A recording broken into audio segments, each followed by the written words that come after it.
Sure am. Yep. So,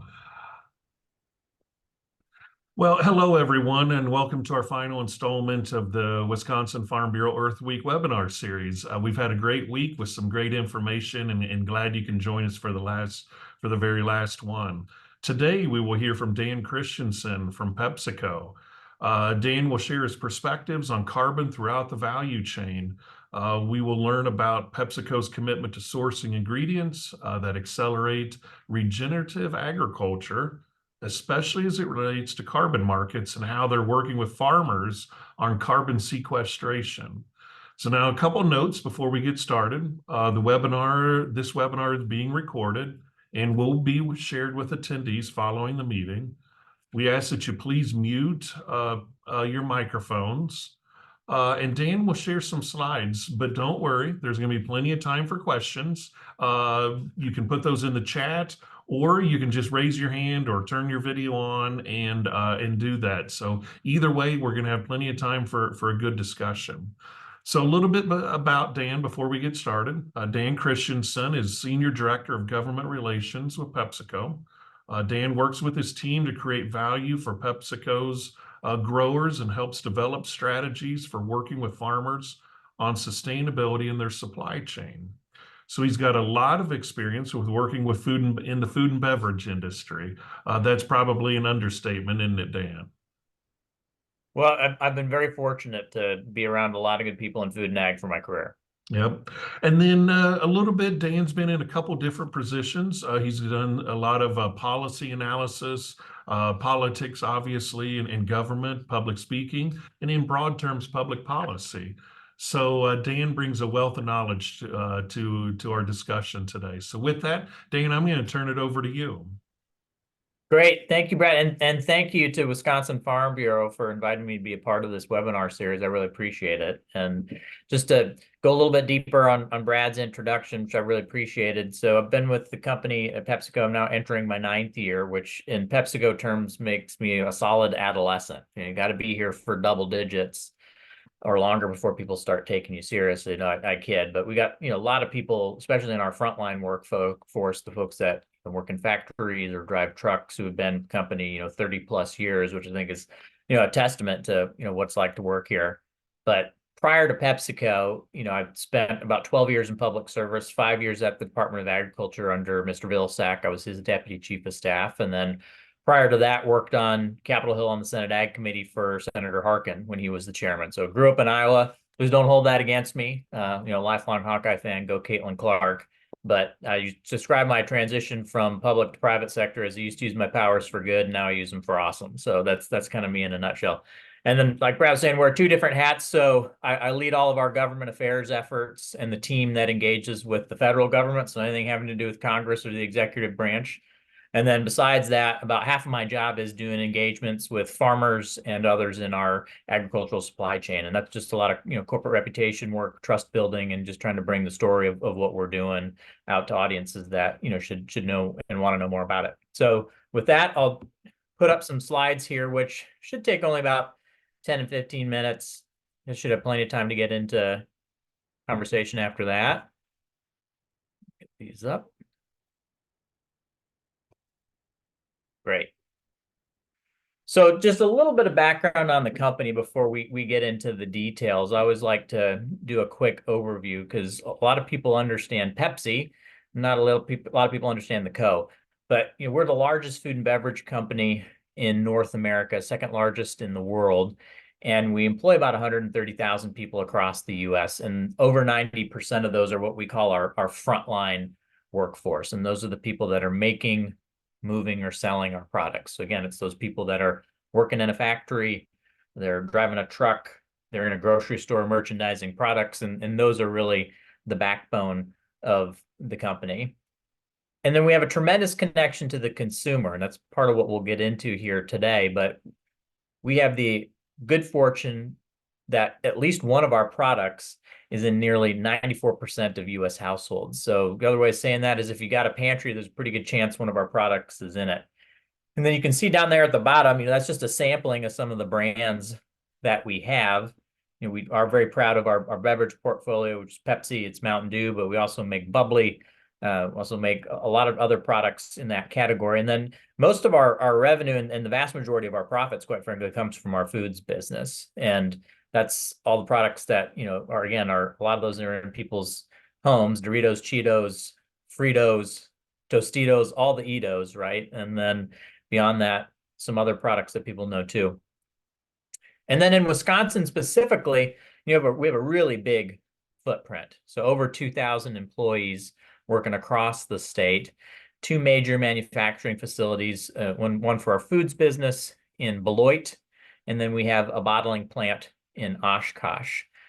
And then we also have our R&D facility up in Rhinelander, Wisconsin, and the R&D facility plays a critical role in our ag supply chain because they do all of the development of sort of the seed varieties that we put out to our potato growers. And then I think that's a nice segue to talk about how from an ag sourcing point, Wisconsin is one of our top two potato sourcing states. It's Michigan and then it's Wisconsin. So we've got a lot of great partners that we work with in central and surrounding area of Wisconsin. Have had the good fortune to spend quite a bit of time with growers like Heartland Farms and Wasaki Farms. So a lot of great people there in our supply chain that we really enjoy working with and are proud to grow for Frito.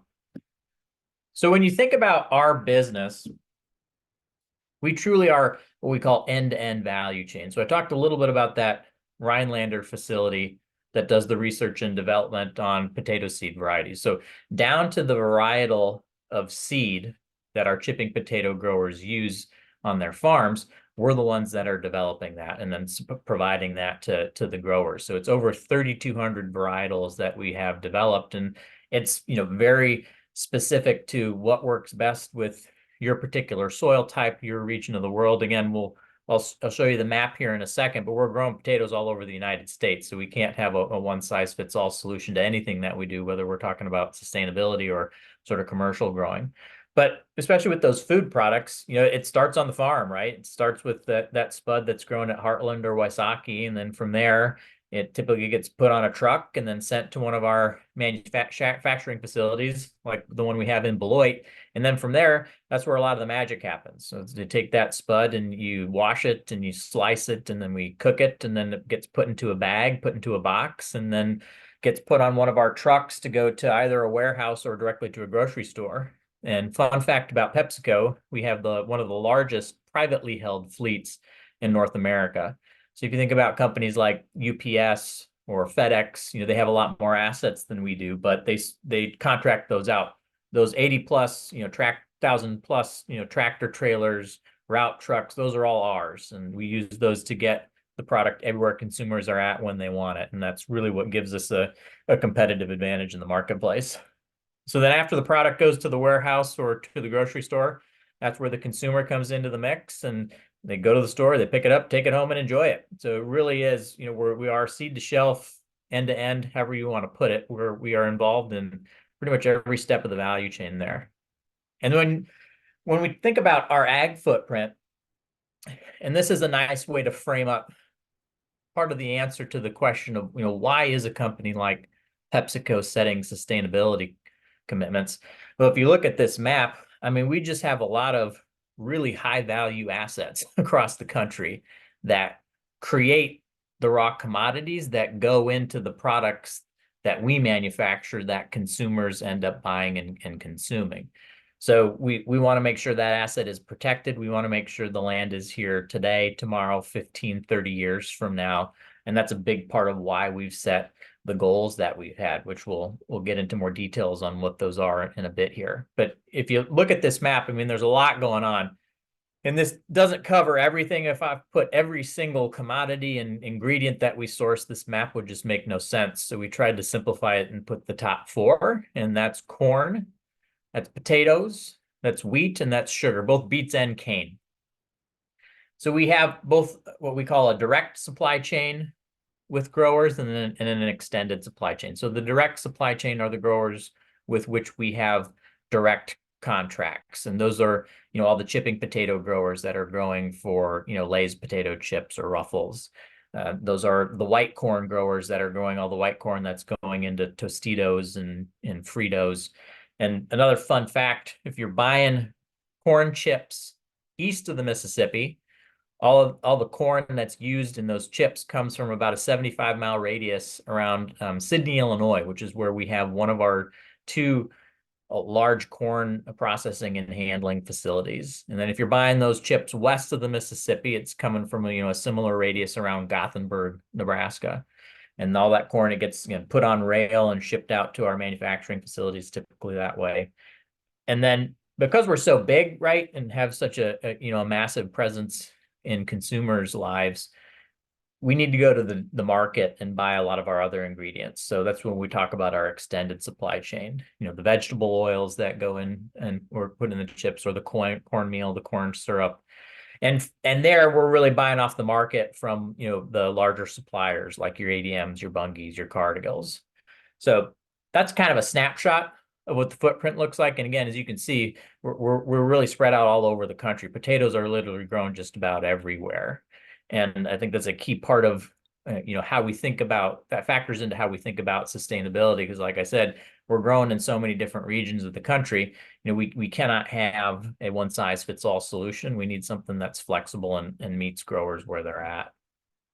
And that's a nice way to transition to this slide, which frames up, our overarching sustainability framework, which we call PepsiCo Positive. And it's more than a sustainability initiative. It really is, this comes from the top, from our CEO. This is just how we do business now. And we want to win in the marketplace. We want to gain share.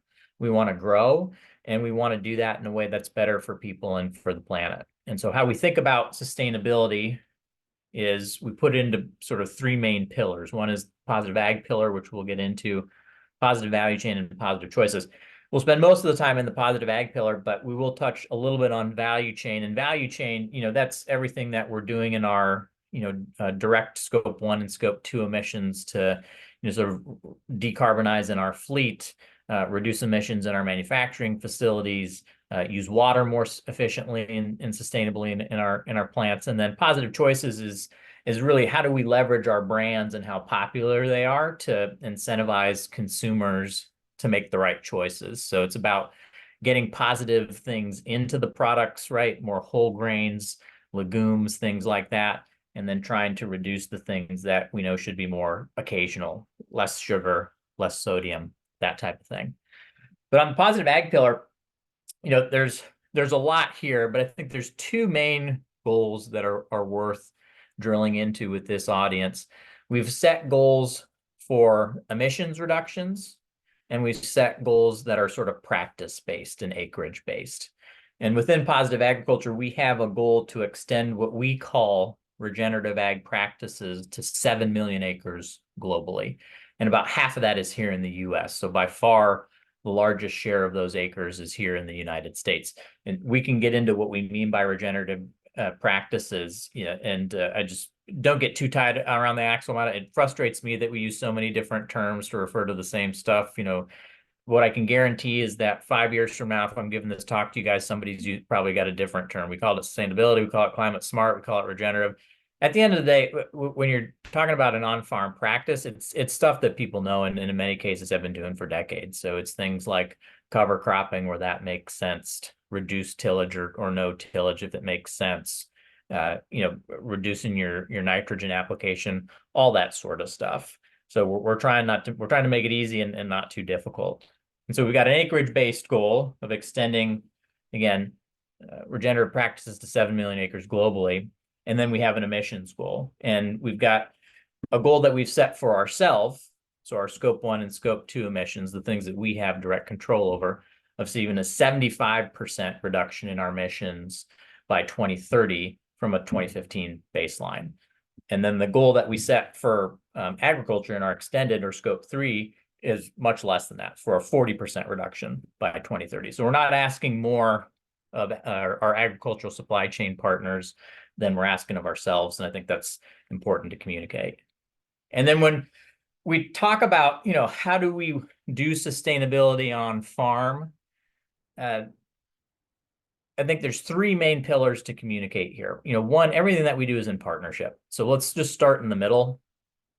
It is never a PepsiCo person, almost never a PepsiCo person that's showing up and pitching a farmer to participate in one of our programs. We find organizations that already have best-in-class programs that in many cases already have decades of relationships with farmers. And then we work with them to give them the funding that they need to sign up farmers for their programs and put money directly into the farmers' pockets. So the funding flows from PepsiCo to the implementing organization, and then the contract that is signed is between that organization and the farmer. So we never see the farmer's data. We're not in the middle of that. Everything that we get is sort of aggregated data on whether we're meeting the acreage-based goals, which is what we care about. So our 4 key implementing partners here in the US, you can see them in the middle there. One of them is ADM, their Regen Connect program. One of them is the Soil and Water Outcomes Fund, which is a division of the Iowa Soybean Association. And then on the bottom right there, Precision Conservation Management, which is a division of the Illinois Corn Growers Association. I was just with them this week in the district of Congresswoman Nikki Budzinski, and we were explaining to the Congresswoman how a group like PCM partners with Pepsi to help do on-farm sustainability work. And then the last group that we work with is Practical Farmers of Iowa. So again, these are all groups that have, decades of experience working with growers. They've developed programs for farmers, by farmers, and that's the approach that we like. We don't need to reinvent the wheel, and we like these partners because of what they do on the left-hand side of the slide here, which is it's a partnership approach. So all the programs that we offer are voluntary. If a farmer doesn't want to participate, great. We're going to come back and pitch you again, and maybe you'll feel differently in a year. The programs are all flexible and incremental. Flexible in the sense that we don't ask folks to do a certain set of practices. It's up to you, right? If cover cropping doesn't work the best on your operation, okay, maybe nitrogen management is what's going to work for you. Maybe reduce tillage, maybe something else entirely. Let's just start the conversation and figure out what works. They're incremental in the sense that we're never asking people to commit to a practice or a set of practices on 100% of their farm. If you want to start something on a field or a share of your field, pilot it, start small, build from there. That's great. And that's how we operate too as a business, by the way, right? We don't make big bets with our entire business until it's been informed by a lot of scaled up, sort of implementable pilots beforehand. And then all the work that we do to the maximum extent practicable, it's pre-competitive. And pre-competitive means that we're working with other companies. A Walmart is a good example. A Unilever is another good example to help pool together resources and just have a bigger impact, right? We think this is an approach that other companies should be taking. We like it because it works for farmers, and we want other companies to get into this with us. And then on the right-hand side is what we really talk about in terms of the types of support that we provide to farmers, again, through our implementing partners. And this is all born out of engagement with farmers, listening first, hearing from them. What is it that you need, right? I mean, if there's barriers to adopting cover cropping, for example, what can we do to address those? And a big part of what comes back is these practices are potentially risky and they're costly, especially for something like cover cropping, right? So there's a financial component to the support that we provide in just about every instance. Some type of cost share to help share that risk with the farmer and make it easier for them to sort of adopt the practice. Almost always providing some type of agronomic support too. And again, what we hear directly from the farmers in our supply chain is they want to understand how the data works with their operation, their particular soil type, their weather patterns, and the local agronomy solutions that we're able to provide through a lot of our partners, really help address that. And then the last piece is really kind of the social or peer-to-peer learning. Again, what we hear from our growers is, they want to understand from somebody in their neighborhood, right? Maybe a county over or in the same county who's tried this practice, what worked for them and how'd they do it? And a lot of that peer-to-peer facilitation is some of the best way to sort of help build support for these programs and create awareness. So that's our approach in a nutshell. Again, it's a lot that I've thrown at folks here. And the last thing I want to touch on too is our approach to agriculture and the way we think about supporting farmers goes well beyond kind of on-farm sustainability work. I talked about that middle pillar of positive value chain, and that's where a lot of the decarbonization work in our fleet is happening. Now, for a company like PepsiCo with 80,000 plus assets, we can't bet on any single solution, and we need progress now, and we want progress over perfection. And so there's a lot of, very attractive solutions, biodiesel, for example, that we're leveraging right now, which is going to be a big part of our strategy for how we decarbonize. On the coasts, where you have more of a grid set up for electrification, for example, we are investing heavily in technologies with Tesla and other partners to help develop that. And we're excited about that where it works, but it doesn't work everywhere, right? So we have what we like to call an all of the above strategy, where we're using electrification where it works, clean natural gas where it works, renewable diesel, biodiesel. And there's two facilities where we've just begun launching our biodiesel work. One of them is Topeka, Kansas, and the other is Beloit, Wisconsin. And so we have partnered with a company called Optimus Technologies, and Optimus has developed a technology that's called the Vector System. Vector System is something that you can retrofit to a conventional diesel engine, like you see on the right-hand side here, and it allows that truck to run on 100% biodiesel. So it's a two-tank system. You still have a conventional diesel tank to get the engine started and warmed up. And then once the engine's warmed up, what the Vector System does is it takes the heat from the radiator, basically, and transfers it to that second tank where the biodiesel is held. And that heat is able to keep the biodiesel at the temperature that we need to run it year round. So we started this work in Topeka, extended it to Beloit, and those two locations were not chosen by accident. We wanted places where we could try this out, where you have some really cool temperatures. And really pleased to say that the biodiesel tractors that we're using had absolutely no issues during the big cold snaps in January, for example. And in fact, they performed better than our conventional diesel tractors. So we're really excited about this partnership, really excited about the technology and seeing it expand in our supply chain. You'll hear a lot more from us on our biodiesel work as the year extends on. And in Beloit alone, I've got this down on the bottom of the slide here, we've used over 18,000 gallons year to date, and that's just from one facility. So super excited about this, more to come. And again, just another example of how we're trying to support the agricultural economy in a lot of different ways throughout our supply chain. So that was the main stuff I had to cover off on before we jumped into questions. I think I'll kick it back to you, Brad. You're muted. Still got time to still learning, you would have thought by now of all the Zoom and Teams meetings we've all been on, you'd think I would remember, but I still get caught every once in a while forgetting I got to unmute. So anyhow, as I said when we started, if you've got questions, just unmute. Don't follow my lead and try to start speaking and be muted. So unmute or type it in the chat, things like that. So while maybe some of you are thinking your questions or wanting to get the right wording, I'll start off with, Dan, you mentioned a lot of things in a number of questions I jotted down. But one of the things you talked about was your partners. Obviously, then you're sending products to the likes of, you mentioned Unilever and Walmart. How much influence are they having on your products in that you're taking back to agriculture? Or are you taking that lead in determining and setting some of those standards? Or again, what's the conversation from your customers? Yep. Yeah, the short answer is yes. It's a bit of a column A, column B. There's no one single factor that's influencing the commitments that we're setting and why we're doing it. In fact, when it comes down to it, the why is just this is what's good for business, right? I mean, when we think about all of those agricultural assets we have throughout the country, we want to make sure that the land's here today, tomorrow, again, 15, 30 years from now, we want it to be as productive, and we want it to be there for our partners and for us. And, that's, nothing new. But besides that, this is an issue that our customers like Walmart are bringing up with us. And so they're expecting their suppliers to have sustainability goals.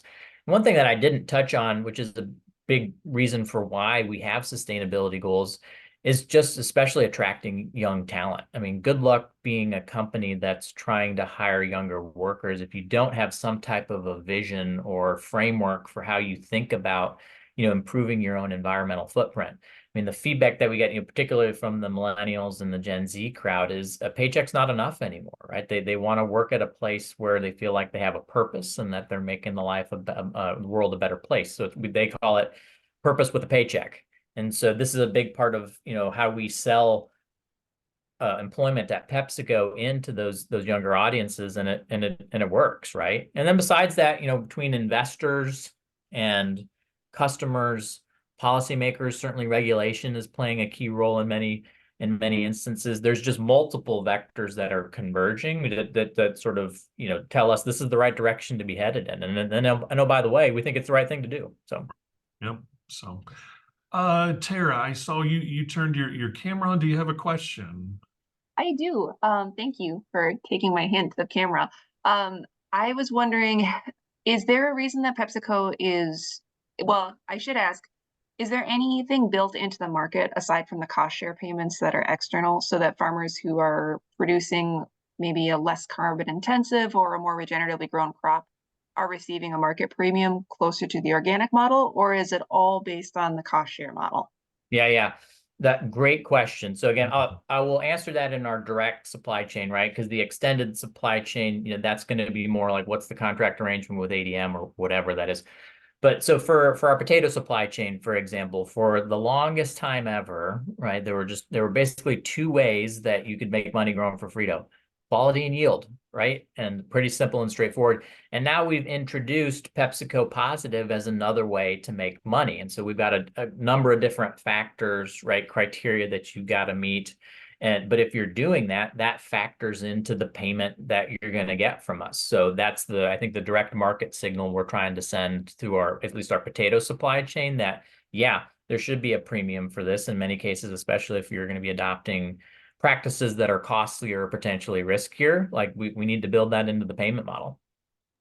So do you have is there a resource somewhere online with the PepsiCo Positive information? Because that's the first time hearing about it, and love to learn more. Yeah, absolutely. Happy to drop the link in the chat, and then we can, feel free to reach out to me offline too, and we can cover off on it. Yeah, Tara, we can get some information to you again to continue the conversation. I'm sure if Dan's good with that, we can help you with that. If the link isn't quite, you want to follow up with more questions, I'm sure we can do that, Tara. So not a problem. So yeah, the other thing I'd say is, as we've started listening better, right, quite frankly, and just engaging farmers up front and talking about here's where we want to head. How do we build kind of a shared business plan? I think we've learned a lot of things about how we do business that have helped us improve. And so one example I would give is, again, forever, right? Growing for Frito-Lay, you had a 1-year contract option. And, I was lucky enough to be down in Austin this January for our annual Potato Growers Summit. And we were celebrating growers that have been in the system for over 70 years, right? I mean, just like incredible history with the company. So you think about the risk profile of a grower that's been with you for 70 years, and you think like, can't we do better than just a year contract? And then two, part of what we heard was, hey, I'm all in on this sustainability work you're doing. I'd love to grow with you guys, but I need more certainty than a 1-year contract. So again, we took that feedback in and says, we heard you. So just starting last year, we are now offering the option for multi-year contracts. And if the grower wants to continue with their 1-year arrangement, I mean, that's fine. But if they want to enter into a conversation with us and talk about what our longer time horizons look like, we want to have that conversation. And Dan, I'll add to that. I think there's a lot of merit to that, and I commend you for doing that. Of giving that farmer the choice. That if 1 year fits what they're doing, but on the other hand, if they want to select from your menu of options, which you talked about, some of those practices will take multiple years, and want to get some payback on that, some certainty of if I'm going to make a commitment to these practices and implement them at a cost to me, I want to make sure that I have some opportunities to get some payback on it, and in essence be rewarded for it. I commend you for that. I think that's a great option to put out there. Again, to allow for that 1 year if that's what they so choose, but also to make a longer term commitment. So I really commend Pepsi and yourself for looking at that option. I think that's great. Well, yeah, I mean, thank you for that. I appreciate it. It shouldn't take us that long to learn that, but anyways, it's better late than never. So yeah. One of the things you brought up, and this will tie into maybe my first question, maybe tie back to that, is you talk about data. Farmer data is always, that has been a debate within agriculture for a number of years of who owns data that farmers have because there's value to it.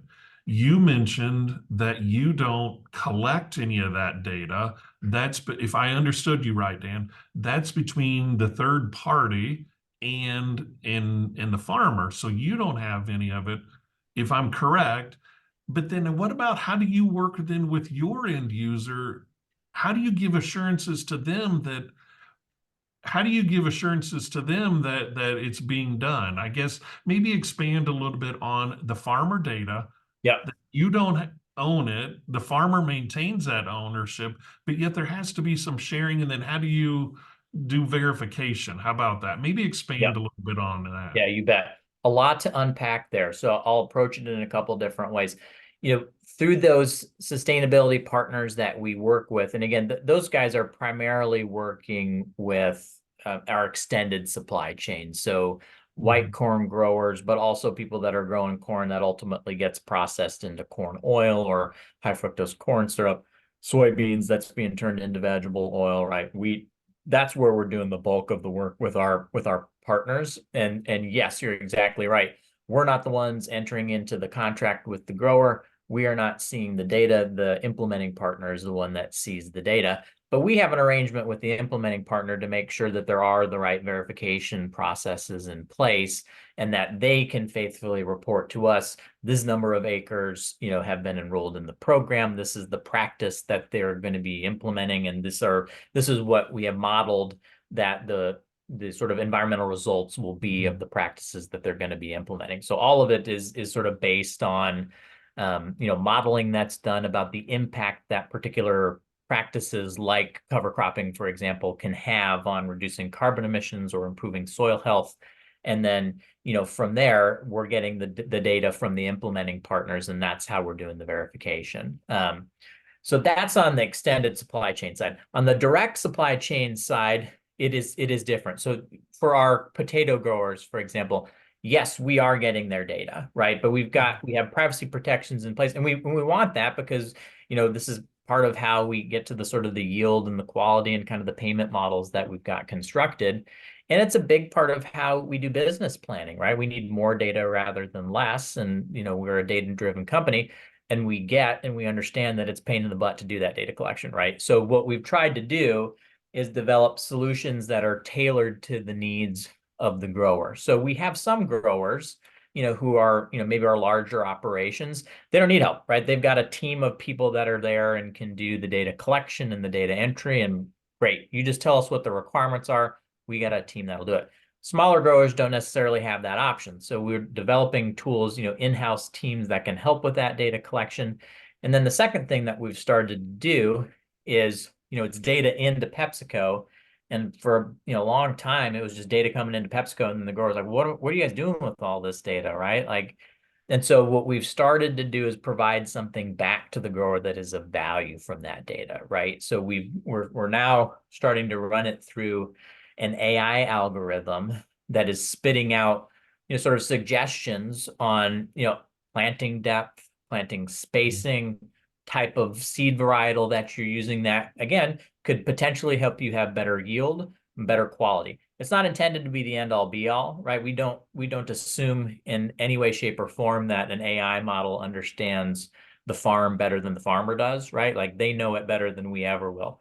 But it's just intended to start provoking some thoughts, right? And the reception that we've had thus far, a lot of growers, especially those that have in-house agronomists, have been really interested in digging into the data and are saying, hey, yeah, I mean, gosh, if this is what the model's saying, I'd be happy to try that out on a field or two next year and see if it actually bears out. So it's a two-pronged approach, having the right solutions to address the data concerns, especially the data collection, and then two, turning that data into something that's of value for the farmer.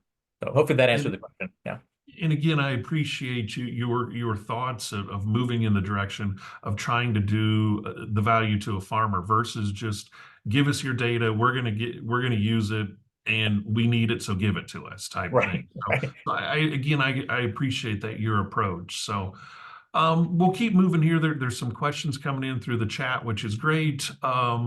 How about besides receiving the higher premium, and you touched on that with an earlier question for some of the sustainability grown products, are there loan programs or financing options for farmers to help implement some of these? Again, we touched on the multi-year contracts. We touched on what if you're already doing some, is there that accelerated or higher level? And you said yes, but what about the financing? If farmers want to implement some of these, is there some assistance that the PepsiCo Positive program could help with? Yeah, that's a great question, a great comment. So we think about PepsiCo Positive as a journey, right? It's not a one and done type thing. These are the programs that we have today. And what I'd say about, financing, that's really in the next frontier. Those conversations are happening right now at the company. Again, we don't assume to have all the answers. So the way that we approach these types of questions in this work is we sort of reach out to the people that are the experts and try and figure out, okay, what type of solutions are available and what could a PepsiCo do to sort of play a role. But very much, yes, the loan financing and especially what does the next frontier of incentives look like, especially after this, sort of historic investment in conservation, public funding, dry up basically. Like we really need to be thinking about what are the next tier of tools that we use. Yeah, so maybe building on that next tier, we've been talking infield practices, but what about that farmer that wants to put, say, solar panels on a shed, or even is involved with a wind energy project? Would that fit into, how would that work when we talk about your carbon side of things? That carbon footprint, does that fit in? And again, I'm specifically saying non-field practices. Does that fit into what Pepsi is looking at as well? Yeah, short answer is yes, and especially with solar, that's very complicated. So I'll just start with the yes. We've got 1, 2, 3, 4, 5. We've got 7 Zoom boxes here. I'm guessing we have 7 different opinions on solar here. So I will tread very carefully on that. But I'll start with the sort of yes, and here's how we think about that. For edge of field practices, for example, that's a part of that next frontier, but that's imminent. So we're currently working on an application that we're going to be submitting to the regional USDA for the Regional Conservation Partnership Program that we'll be doing in a select number of states to test out some of those edge of field practices, because there's a lot of attention being focused on center of the field, kind of the on-farm stuff, and we really think that edge of field is the next frontier. So yes, there.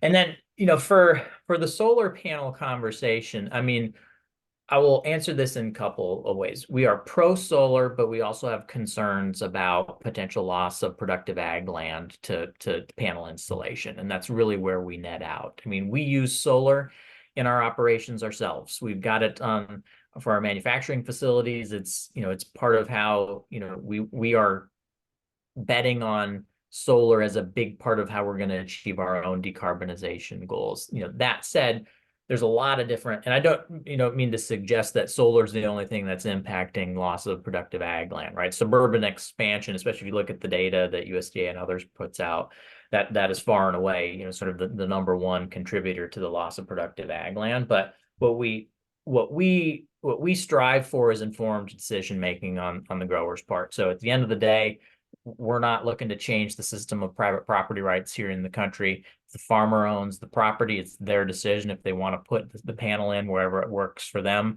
that is ultimately their call. We want to make sure that decision is being made in a way that's informed by, what's the potential impacts on that. For a company like PepsiCo, for example, some of these solar leases, you're signing them for 20, 30 years, and then that land's just gone. And then the notion, and let's say you fast forward to when that lease is up, and then maybe the farmer or somebody else, whoever's in control of the land, is thinking about, well, I think I'm thinking about putting this land back into production. the idea that, a company like PepsiCo would just sort of no questions asked engage in a contractual arrangement with a bunch of land that's had a lot of plastic and metal and glass in it for 30 years. I mean, that's just not going to happen. We're going to look at that really carefully and figure out, what the right bet is there. And there's plenty of farmers in our supply chain that are using solar right now. Some of them are putting it on top of barns or sheds or whatever, and that's how they're doing the fueling. And some of them are finding more marginal land that they're sort of taking out of production to put the solar panels in. That's all well and good. We really just want to make sure that that good productive ag land stays there for helping to feed the world. Great. So let's go back to one of your slides talked about your third parties, and you mentioned some of your partners, and you mentioned some from Wisconsin or from Iowa Yeah. and Illinois. Third party partners from Wisconsin or no? Yeah, I say not yet. I mean, Okay. again, this is a journey. If we can find the right partners that are based in Wisconsin, I mean, my goodness, yeah, we'd love to work with them. I will say that a number of our implementing partners, Soil and Water Outcomes Fund, for example, do have programs sign up available Okay. in Wisconsin. So while we may not have partners that are based in Wisconsin right now, that could change tomorrow. And then two, some of our current partners are offering programming in state. Okay, gotcha. Well, continuing on questions, and again, if anybody else, again, please just unmute and ask a question. Feel free to interrupt, or obviously type it in the chat, and I'll catch it, and we'll get those questions asked. But I'll keep going if to kind of keep going as well. So, how can farmers get involved with projects with PepsiCo Positive? Yeah, real simple. I mean, if anybody on this call is interested, reach out to me and I'd be happy to put you in touch with the right folks to start talking about what are the programs that might be available in your neck of the woods. And it's as simple as that. It just starts with the conversation. Yeah. That's great that it's that simple. So keeping going here, what kind of data is most impactful for companies like PepsiCo? You're looking at a lot of things, but if you had to narrow it down a little bit, what's some of the most best data that you get? Yeah. And we're really talking about sustainability or environmental data. Yeah. Yeah. Yep. Yeah. So I say the most important data for us is yield and quality. So that's Yeah, let's cut to the chase. That yeah. is number one, right? And sustainability is key too. Don't get me wrong. It's part of how we do business. But like I said, it goes back for us, for reporting purposes, we've got two primary goals that we're interested in when it comes to our ag supply chain. One is that acreage-based goal, and then the second is the emissions goal. So from a reporting perspective, that's the data that we're laser focused on. That being said, we recognize, and I personally believe that a lot of the conversations about carbon sequestration aren't indexing enough on all the other ecosystem benefits that are delivered by many of these practices, right? So again, I was just in Illinois earlier this week, and the precision conservation management team was doing a soil health demo. And so they had, 4 different types of soil that they kind of put on a truck bed and then, run water through it. And then you just kind of see what the runoff results look like. And just put that higher quality soil that's, had a cover crop in it, for example, it just holds together tighter. You lose a lot less nutrients. And so much of the focus is on carbon that I think we forget. Like at the end of the day, it's about the land, right? Like the land needs to be in good health. And all of those ecosystem benefits come from the same practices, but we need to talk about that more in terms of the impact that it has. Yeah. So can you expand a little bit then on the metrics that you guys utilize? Maybe expand on that just a little bit as we talk about sustainability. What are some of the, again, how your measurement tools? Yeah.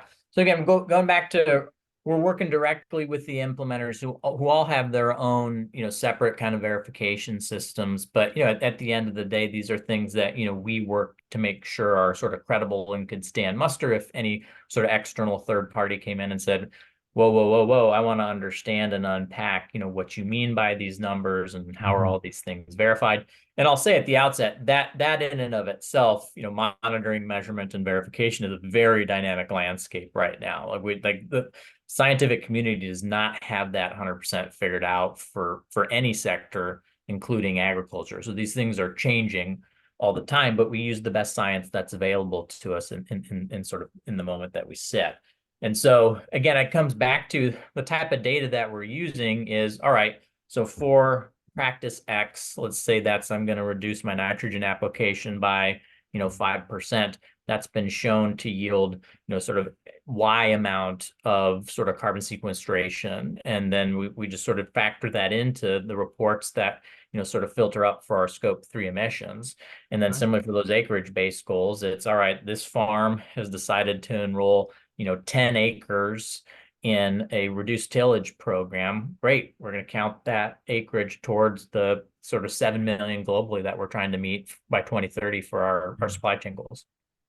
And where I assume you're using a variety of sources for your science, for your data, or your science side of things.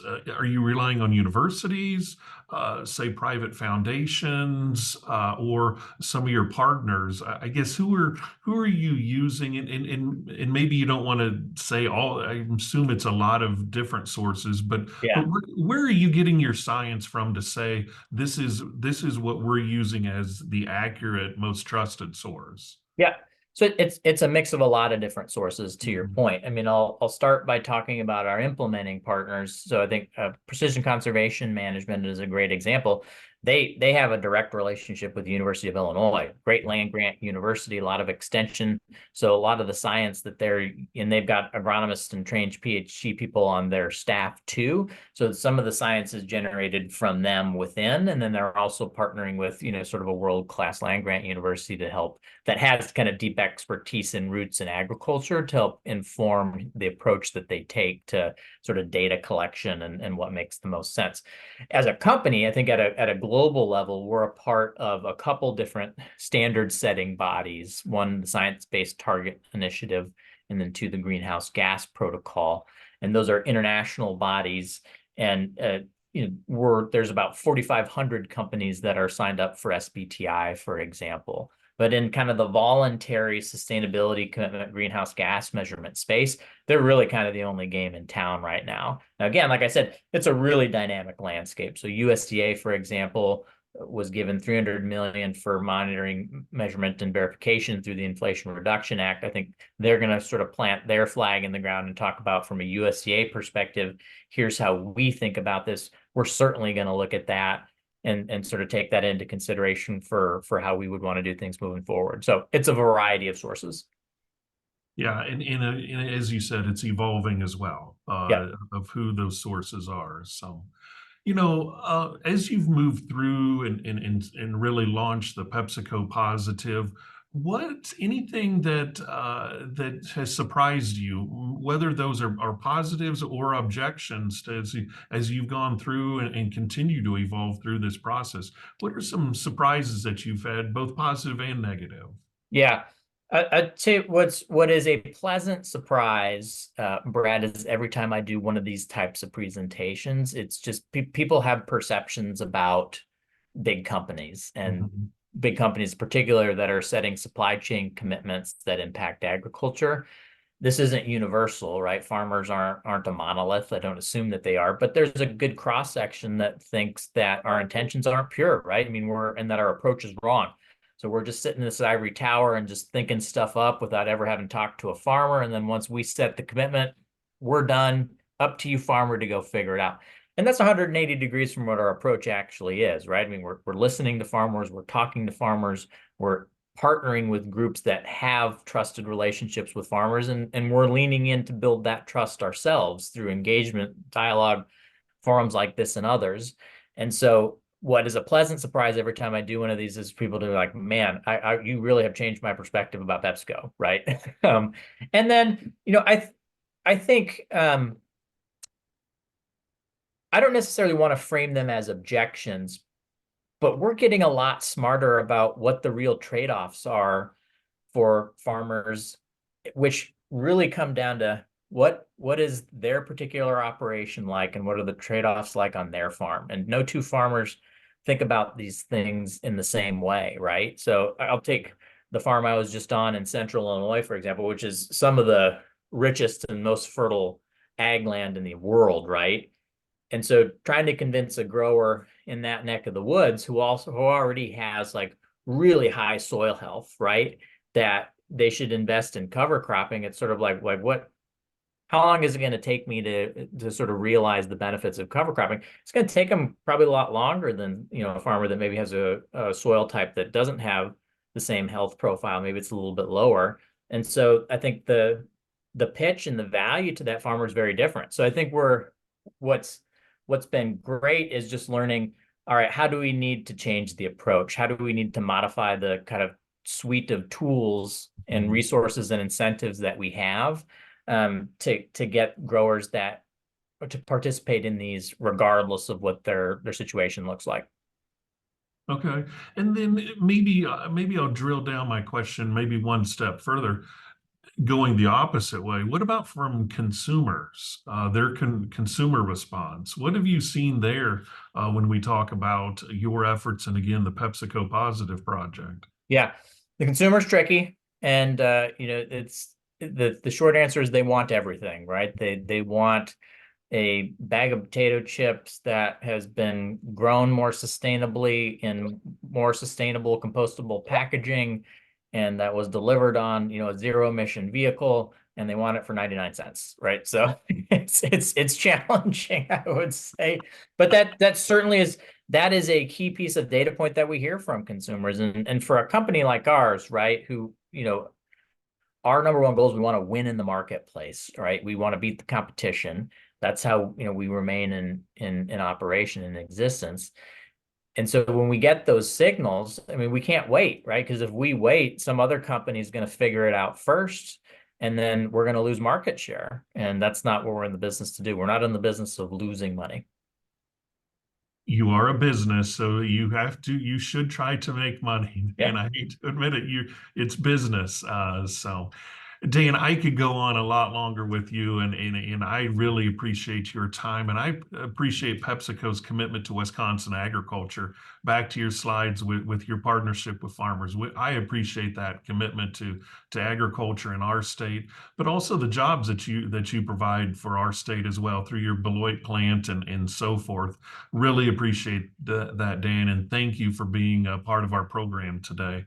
And I want to say thanks for those of folks that joined us. It's been a pleasure. I appreciate the questions that have come in and again, your interest in sustainability and learning more about it and learning more about Pepsi. As Dan pointed out, maybe your perception was a little bit different, and I hope you leave with a better perception, positive perception, because I think PepsiCo is doing a lot of things right when we talk about sustainability and the efforts that they're trying in their work with farmers. I really appreciate that.